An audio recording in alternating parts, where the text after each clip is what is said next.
All right, here's some postcards from Dave. I got this video today. Let's show this. This is looks like a dogfish shark. Monterey, California's got one of the best aquariums in the world. And so he's got some pictures here. And let's open it up. This postcard, it's black and white because, you know, that makes it artistic. And postcards from Dave. And for those who don't know, my buddy Dave, who known since kindergarten. He's not on social media, doesn't, well, he texts, but he always sends me postcards that he takes pictures of his own for the last like 5 years. So it's pretty awesome. All right, dear Dave, I drove behind this guy named Les for hours because I wanted to take the road less traveled. That's so good. That's so good. I love it. Love it. Okay, okay, let's show this one. This is a pelican. What's that poem by Ogden Nash? Now I gotta remember it. A pelican's belly can hold more than its pelican. I wonder how the hell he can. I think that's the road. Actually, no, it's not even by Ogden Nash. That was another lie I was taught in along with Santa Claus and everything else. It was somebody other poet besides Ogden Nash. Anyway, let's get on. Okay, so here's a pelican, and he's got his wings spread, and it's in color. It's beautiful colors across the ocean. And it says, "Dear Dave, I've just been diagnosed as a pathological liar. Or have I?" So good. So good. Okay, here's a picture of a castle. Dave went to Scotland, and I don't know what castle this is. Some guy that starts with McDonald, McGilligy, I don't know, McHouk, I don't know. This is a castle, and inside, let's see, it says, "Dear Dave, love abounds most in a nudist colony.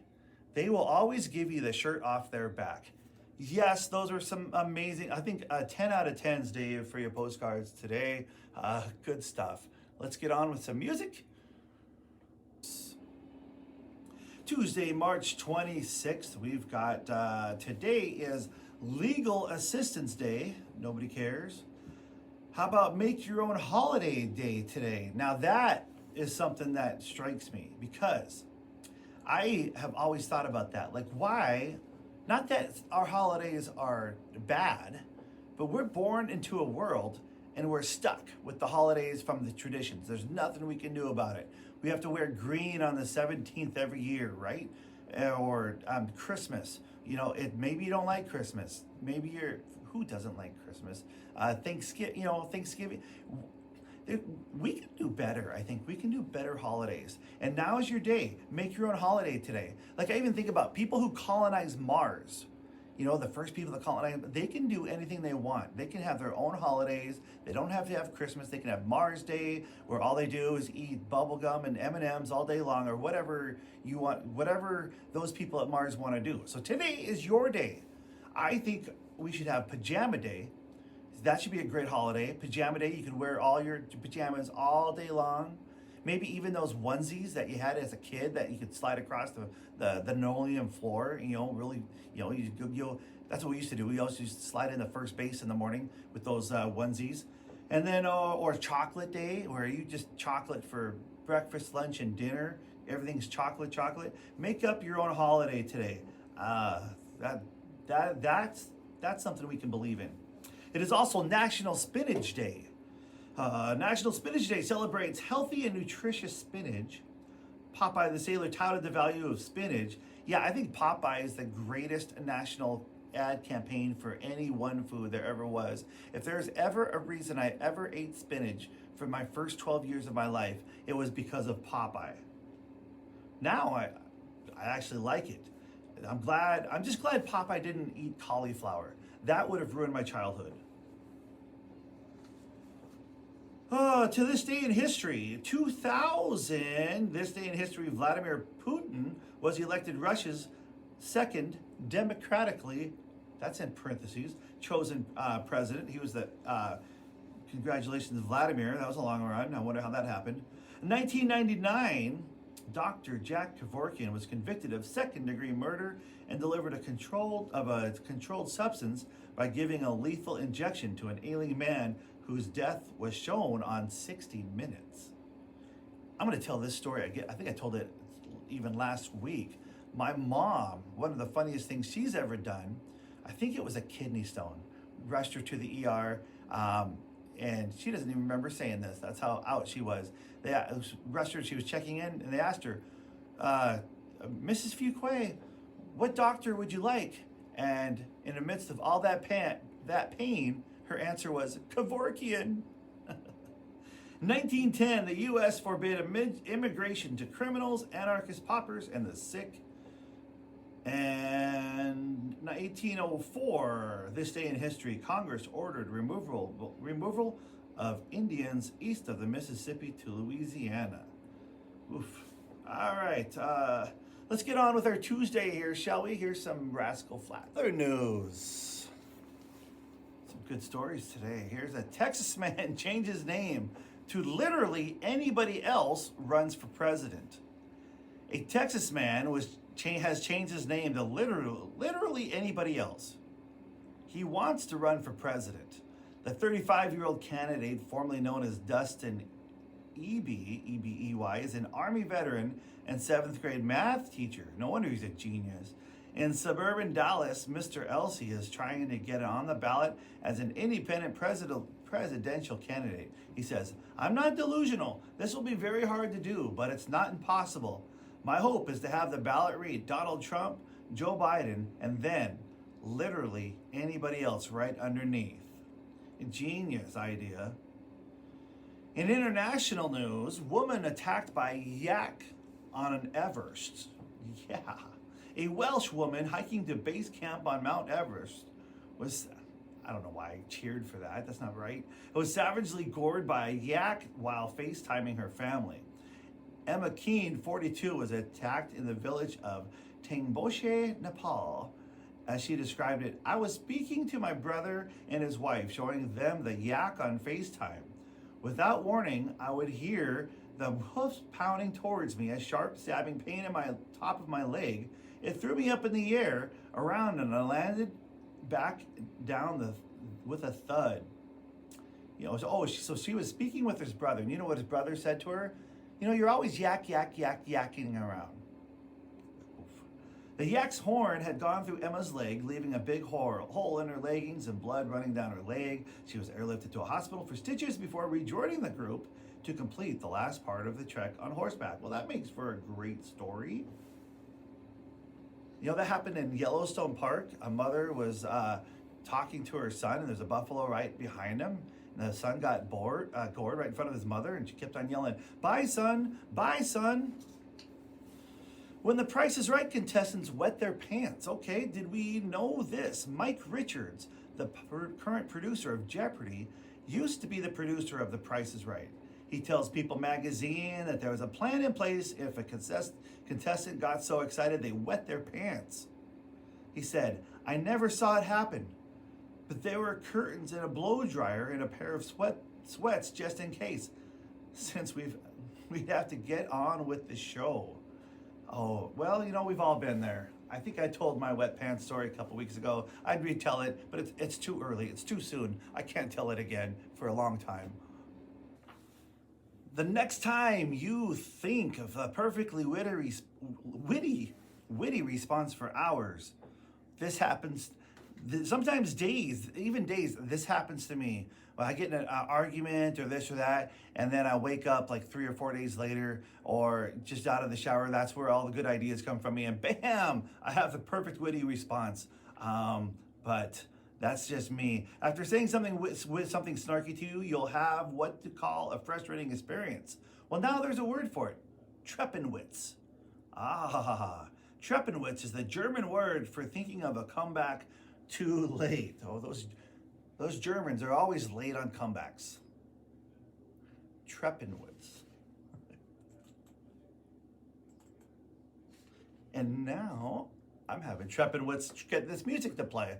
Firefighters in New Jersey come to the rescue of a yellow Labrador stuck into a spare tire. It's always a lab. Firefighters in southern New Jersey came to the rescue of a dog who got stuck in a spare tire. The Franklin Volunteer Fire Company crew found Daisy, an 11-month-old yellow Labrador. Of course it's a Labrador. When they responded to a Franklin Township last Thursday, her neck was deep inside in the middle of a tire rim. Well, maybe he was tired. Sorry. And the firefighters worked quickly to devise a rescue plan while attempting to keep Daisy calm. Lieutenant Brandon Volpe told the Philadelphia Inquirer that the crew first used dish soap and water but could not free the dog, who was pretty stuck in there. Then they tried vegetable oil, and when they didn't work, they put plastic wrap around the neck, hoping the oil and soap would make it slippery for enough for her to slide down. When that all else failed, Volpe remembered that he had plasma cutters used for cutting sheet steel and metal at this home, so the crew put Daisy on a red wagon and headed to Volpe's garage. Volpe recalls the dog panicked a little bit, put a fire blanket, was put around her head and neck for protection. Within 5 minutes, Daisy was free. See, this is happy, good news. There's too much ugly news in the world. Let's read about Labradors getting freed. That actually happened here in Glendive. The local police officers here did a superhero act with my brother's dog, Fred, who was stuck all night in one of those roadside drains. And the officer found him. I don't remember how or what, but he got him free. This is the same dog that ate my brother's underwear, mind you. And then the next day I saw the words Calvin Klein in the park, surrounded by his leftover, puppy chow or whatever they use. So yeah, maybe it's something. That's a lab. That's a lab. So those, you got to watch those labs. They keep getting stuck. All right, here's Black, and then we'll get the ag report, sports, and more fun stories for Tuesday. I think we're under control again. There's a lot of buttons to push here, a lot of computer stuff, and I think what happened was Tyler Denning answering my trivia question got me so excited. It threw me off my game, and so I think we're under control here a little bit. We'll see how many other wrong buttons I can push. It was like when I used to wait tables. I tried it one time. I could do 3 tables, and I could do 3 tables fine. You give me that 4th table, my whole world falls apart, and everybody, it was a disaster. It was a tornado, it was a hurricane, and nothing worked right. And that's kind of like my whole life. I can handle 3 tables in my life. You give me that 4th table, and everything's falling apart.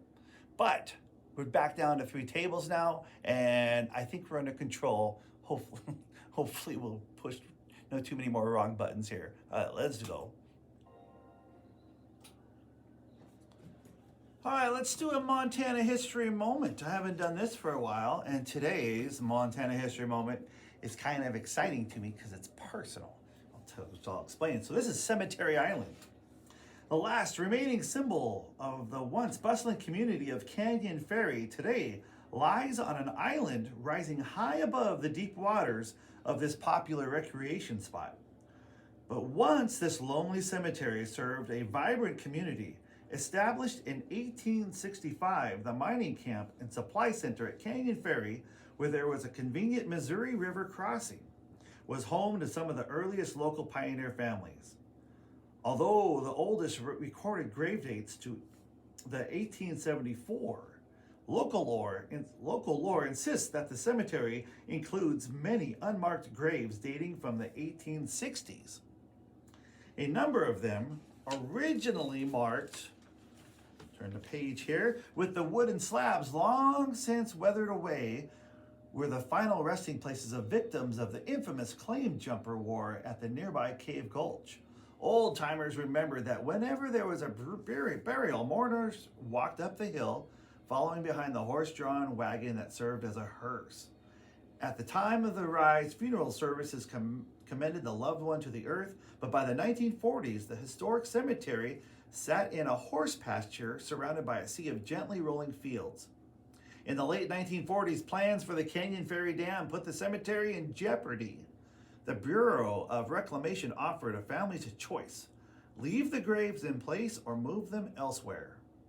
There are no records documenting relocations of families, although an independent record noted in 1949 that unmarked graves were moved to a cemetery near Winston, and in 1952 the area was flooded, creating Canyon Ferry Lake, and today sparkling blue water, not gently rolling fields, surrounds what is known as Cemetery Island. So I heard about this this place back in college when I went to Bozeman.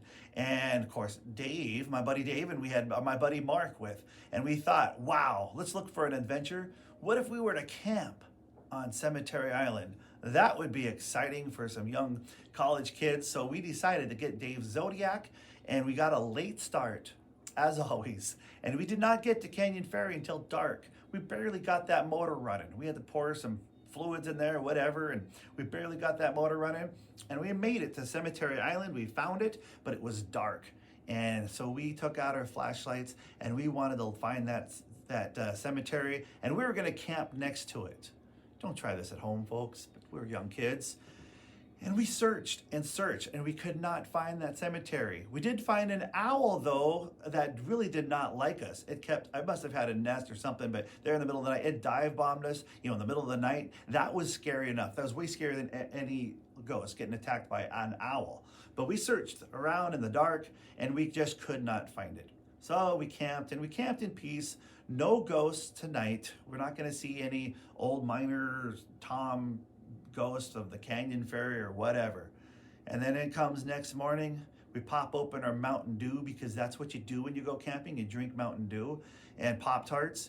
And we started and after the Mountain Dew, you start wandering off a little bit, and all of a sudden, like 50 feet from us, 50 feet was that cemetery. And it was pretty cool. That's all old time stuff, this and that. So we blew it. We didn't see the cemetery, got a good night's sleep, but then we didn't see any ghosts either. So, but if you ever get a chance, go to Canyon Ferry, look for the cemetery. Okay, how about this? Easy Habits That Boost Intelligence by that guy I follow, Joe, on the internet. So take these as you are, but if you listen to me, you know that I need these. 10 simple routines for enhancing brain power. Want to upgrade from a flip phone to a smart brain? Here's 10 daily habits to give your brain the boost it deserves. And unless it takes too long, then we're only going to do 5. All right, 1, read more, forget less. Immerse yourself in books, articles, and the written word that boost your brain power. Both a fiction and nonfiction book going at the same time. Boy, do I need that. I used to read all the time in elementary school, but the more that's there's a direct correlation, I think, between smartphones and the amount I read, and it's killing me in my brain. I'm a victim too. I can do better. Number 2, move your mind through your body. Physical activity can pump up your brain, enhance cognitive performance. Of course, we know that. Let's move on. 3, learn something new every day. Okay, well, this show, I learned that you go with your gut. What did we learn today? We learned that today's national holiday. You know what? We could learn more. Keep your brain sharp by learning things down. 4, write it down. I don't write anything down. Putting your thoughts on paper can help you communicate better, creativity, and keep your memories intact. Except for my newspaper articles. There's another one coming out this Wednesday. Number 5, I'm talking a little fast. I'm trying to get through these. Let's slow down. I think one of these should say slow down. That's what I should do. All right, there we go, right here. Number 5, reflect and recharge. Let's calm down. Take some time to think about your thoughts, emotions, and experiences every day. And wow, just by me slowing down, look how much elegant and effectiveness and how better I just sounded more. I think I sounded a little bit. Well, I screwed it up. I was going to say I sound more intelligent already. Not anymore.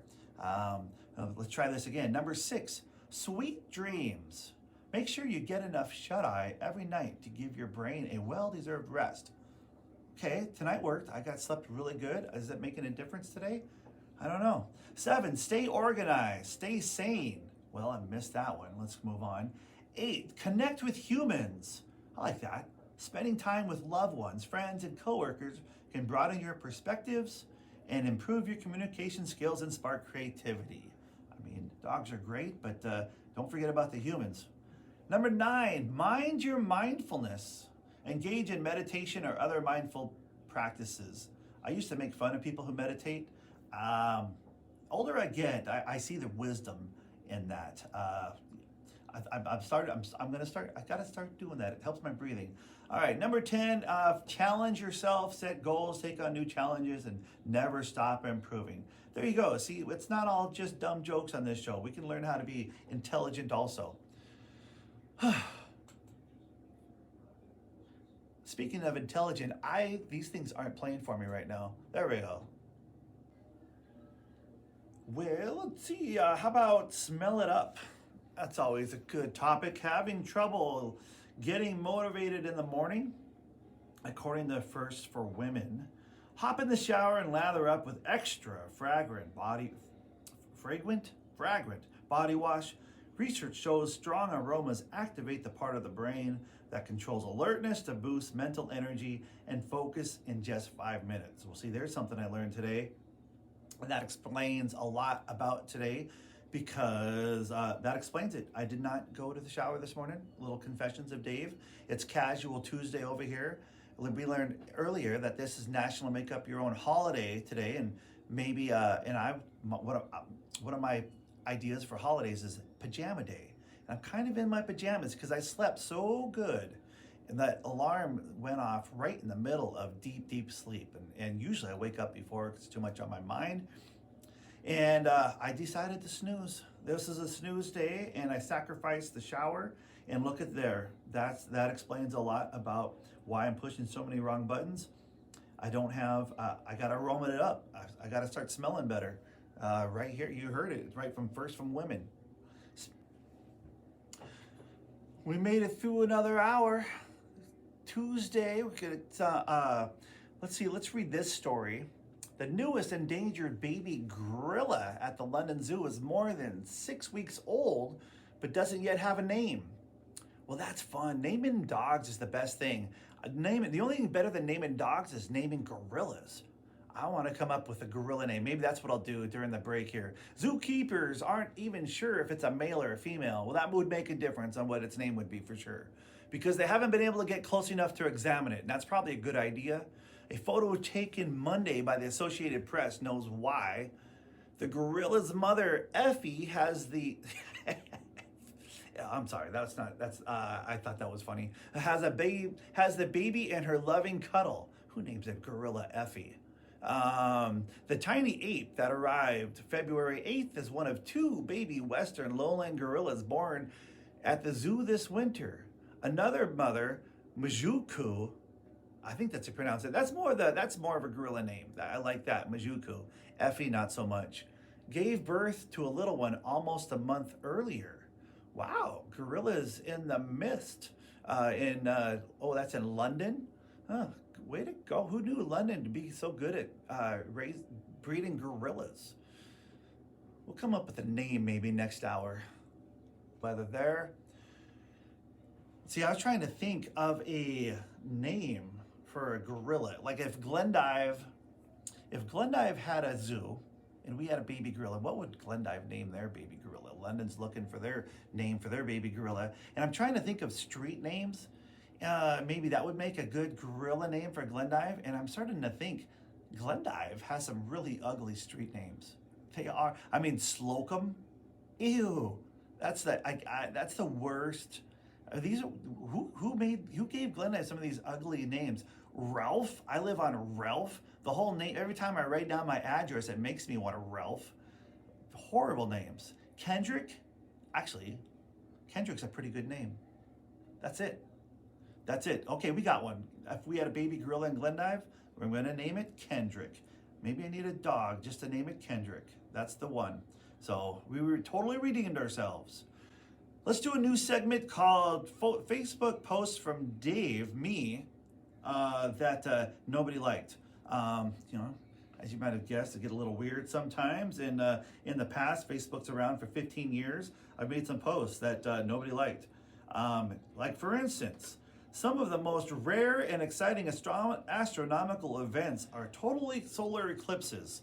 Halley's Comet, Leonid meteor showers, planetary alignment, and when I cleaned my fridge, nobody liked it. My alter ego looks and acts just like me. My kitchen floor would be so much cleaner if I had a dog. It would. Let's see. I haven't even pre-read this one. Let's see. I gotta be careful. When I am tired, I can be going 80 miles an hour down the freeway, and it still might take everything I have not to fall asleep. Yet I go home to a comfortable bed, and then I lie wide awake. This is why I propose building 80 mile an hour hotels. Yeah, why is that? Why can I go 80 miles an hour and fall asleep but you're lying in bed and nice comfortable and be wide awake? That doesn't make any sense. All right, let's one more. Shower types.